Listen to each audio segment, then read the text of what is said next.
and welcome to Atop the Fourth Wall, where bad comics burn. I friggin' love Blake 7, and I bet 90% of you have no idea what the hell I'm talking about. Blake 7 is a British science fiction series that aired from 1978 to 1981. The show was about a group of freedom fighters trying to overthrow a tyrannical federation in the far future year of... no idea. We know it's the future, but the actual year is described as the 3rd century of the second calendar, so who knows. The premise was that Raj Blake, after being brainwashed and sent to prison by the Federation, led a group of other criminals over to an abandoned alien spacecraft. Once there, they took control of the ship, freed some more prisoners, met up with more people along the way, and began a campaign to take down the Federation. Just a side note, but why is it that Star Trek is the only science fiction series I can think of off the top of my head where a Federation is not evil? I mean, unless you read too much into it. In many ways, Blake 7 is kind of like classic Doctor Who, to the point where I actually consider them sister shows, despite not taking place in the same universe. The low budget, the cheap sets, the special effects that weren't exactly special. Hell, even the music had a very similar feel to it. It probably helps that the creator of Blake 7 is Terry Nation, who you might know as the writer who invented the Daleks on Doctor Who. Both shows are cheesy when looked at today, but what helped them succeed were the strong writing, great characters, and entertaining performances. Hell, there were even a lot of actors who were on both shows. Colin Baker, the 6th Doctor, played the awesomely insane criminal called Babin the Butcher. Anyway, there were a lot of cast changes over the course of their 4 seasons. Hell, Blake himself left after the 2nd season, and the new leader also happened to be my favorite character, Avon.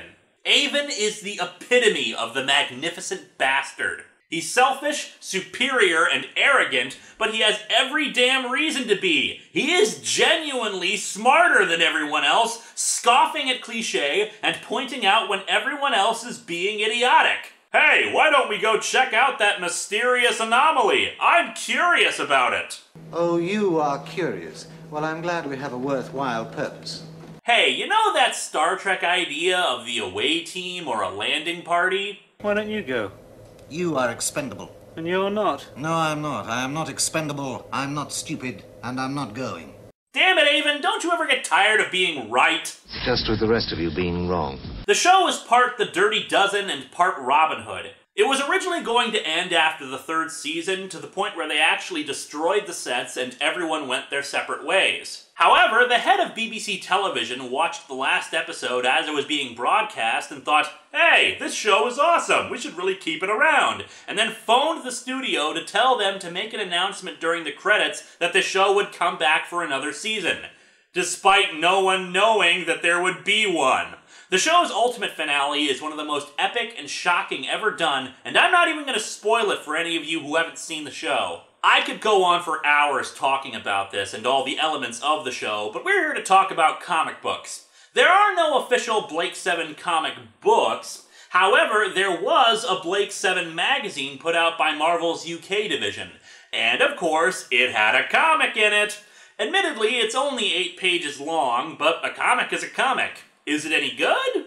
Well, actually, it is fairly decent. So then why am I talking about this on the show about bad comics? Well, because when the hell else am I going to get to talk about Blake 7? Besides, you can riff on something and still love it. So let's dig into Blake 7 number 2 and see what they've got. Well, hooray for us.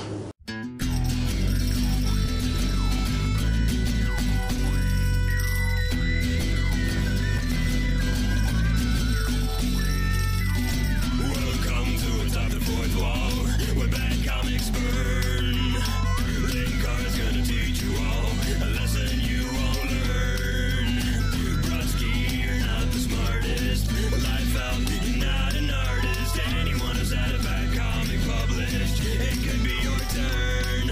Linkara, he's a man punch, wears a party hat. Linkara, he has a magic gun. Where'd he purchase that? Linkara, coins, robots, Amazon and trucks. Linkara, this comic sucks. Linkara.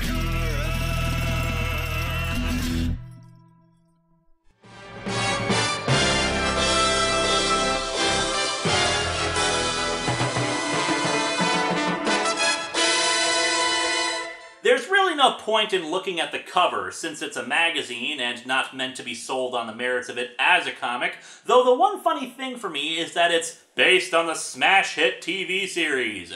Blake 7 actually did remarkably well in the ratings. I've heard rumors that the reason why the show was never renewed was because the higher-ups were pissed off that a silly little space opera was doing better than the dramas they were producing. However, the official word from Chris Boucher, script editor and writer for the series, was that the show was simply not renewed, as opposed to outright cancelled. Let's introduce our cast. I've already talked about Avon, but the only other remaining character from the first season is Villa, a cowardly thief who indulges in alcohol and his own greed a little too often for his own good. Avon frequently insults Villa for his stupidity, but the truth is that Villa prefers to be seen as stupid, so people overlook him and his talents, underestimating him. Next is Dana, a badass weapons expert whose father was killed by the main villain of the show, but we won't talk about that villain today. There's Tarrant, who is an accomplished pilot, and, in Avon's own words, Tarrant is brave, young, handsome. There are 3 good reasons for anyone not to like him. Next up is Aurak, a smug little artificial intelligence introduced at the end of the first season. He's the best resource they have in hacking the Federation's information networks, and can remote operate the ship when they need him to. And finally, introduced in the 4th season, when this story takes place, are the last 2 characters, Sulin and Slave. Sulin is an assassin and unfortunately didn't have much to do in the season, really just joining the crew out of convenience. Slave was the ship's computer of Scorpio, an upgraded freighter that the group had taken at the beginning of the season. Unlike the computer of their last ship, the alien warship Liberator, Slave was subservient and humble, referring to its owner as Master. Let's begin our story. Autona, Planet of Lies!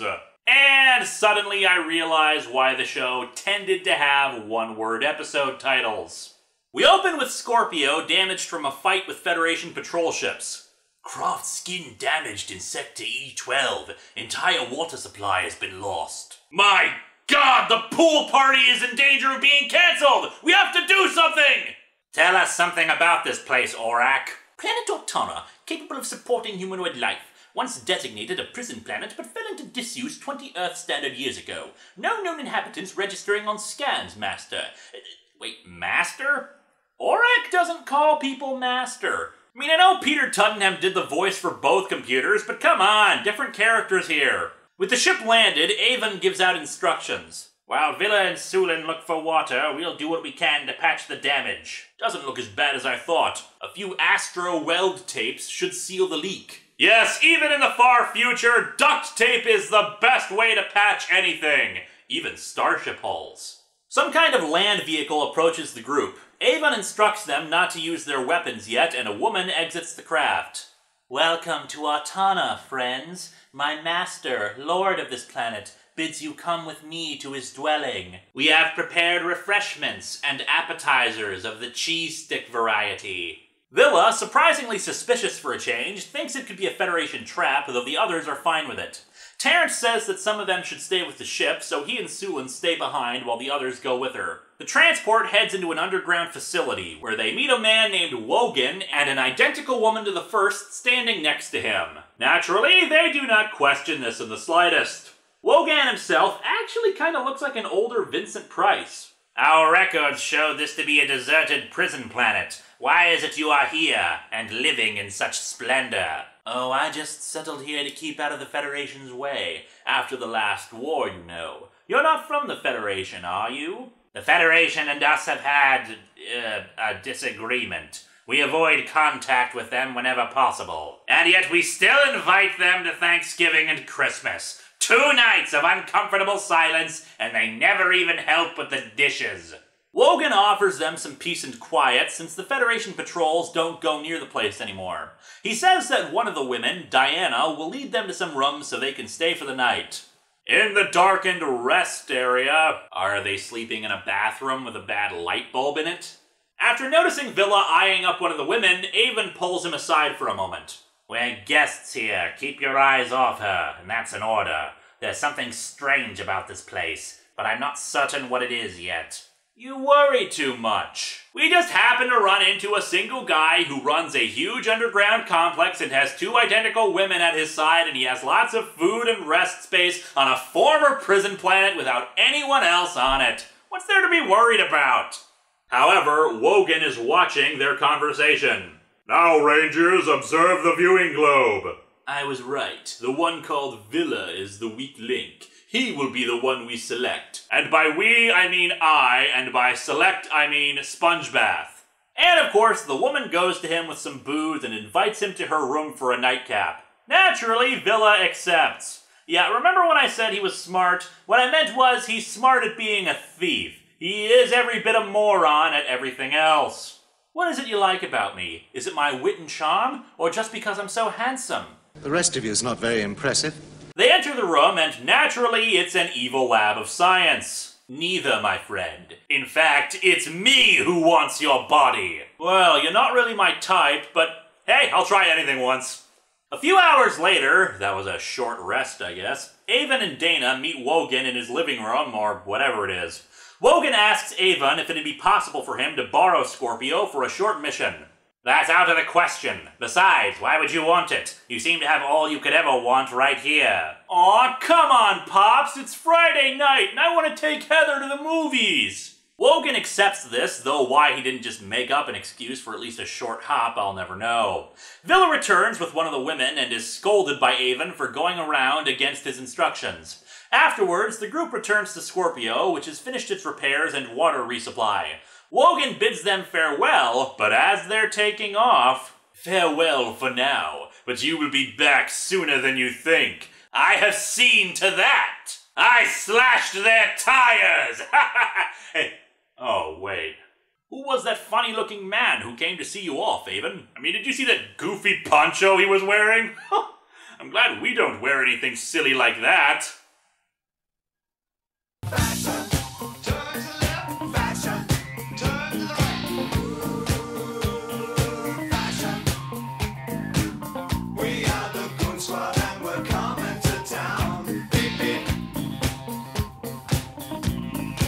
Oh, what? It was the late 70s and early 80s trying to predict fashions of the future. It happens. He called himself Wogan, a plausible-looking character. Yes, it's plausible that he's a character who looks like that. Villa comes in with some drinks to celebrate, though Avon is suspicious of this. You're being generous with the drink you normally jealously guard, Villa. You're usually very protective of your apple-teenies. Drink up, Villa. You of all people should be joining us. Not right now. Had too much on Autona. You can never get enough drink, and that's an order. You know, some people go their entire life wishing that their boss would order them to drink booze. Drink, or I'll blow your brains out. No, can't. Take it away! Just as I thought. This is Miller Lite! Avon shoots Villa right in the face, revealing that this Villa is an android. Made to look and behave exactly like Villa, but there was one flaw. It should have been programmed to drink. A robot that drinks? Perish the thought. Why would a robot need to drink? I don't need to drink. I can quit any time I want. Wogan, a curse on him. He must have Villa still trapped on his planet, and this android was created to drug us, then fly the Scorpio back to Autona. Oh, then maybe I shouldn't have had 3 of these. They decide to go back for Villa and land the ship, letting Wogan, his 2 assistants, and the captive Villa come on board. Wait, one of the women says they plan to kill everyone on board. If that's the case, why is Villa still alive? Anyway, they get to the flight deck and find everyone unconscious. However, when Wogan turns the android around, Avon springs up. Wait, is everyone else legitimately unconscious? Why the hell didn't he wait until everyone had shaken off the drug or given them a stimulant or something? Anyway, Avon manages to blast one of the women, revealing their androids as well. Villa grabs a flower vase, I guess, and tosses its liquid content at the other android, which somehow fries it. Oh no! A tiny bit of liquid has landed on me! I was not programmed to withstand being slightly damp! Wogan explains that he had been left there by the Federation for malfunctioning androids he had sold to them.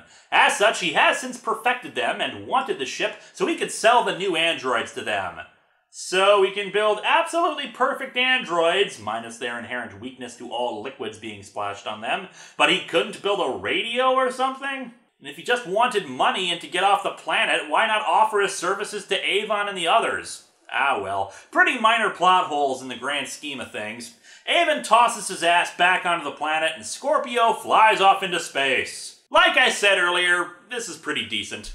I could actually see the story, after some padding and the like added, being made into a standalone episode of the show. Hell, it's not the first time they've run into androids. Blake 7 survives today in a few ways. Aside from DVDs of the series, which are unfortunately at the time of this video not available region-free, there was a novel called Afterlife that takes place right after the end of the series. I've seen a lot of people online saying it was awful, but personally I really liked it.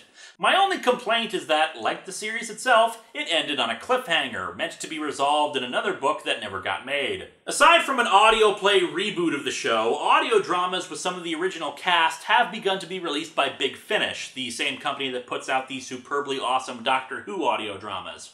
I haven't listened to any yet, but I hear they're great. Aside from that, there's also an awesome rock band called Star One, named after an element from the show, and their song Intergalactic Space Crusaders is about the show. I would end the episode with that song, but to get the true Blake 7 experience, you need to hear the theme song, which was always jarringly upbeat at the end of the episode, no matter how dark it got. And of course, for Season 4, which is considered even more dark, they made it even more upbeat.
For the love of Heidegger!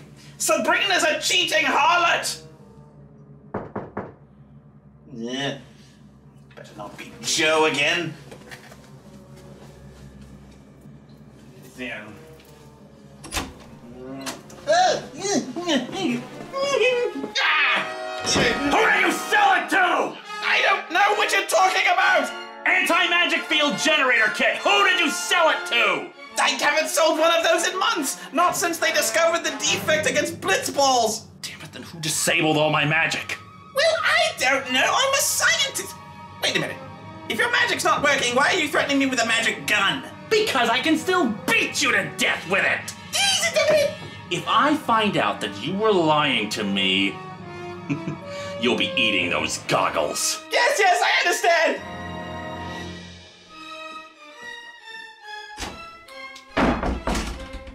So, his magic isn't working, is it?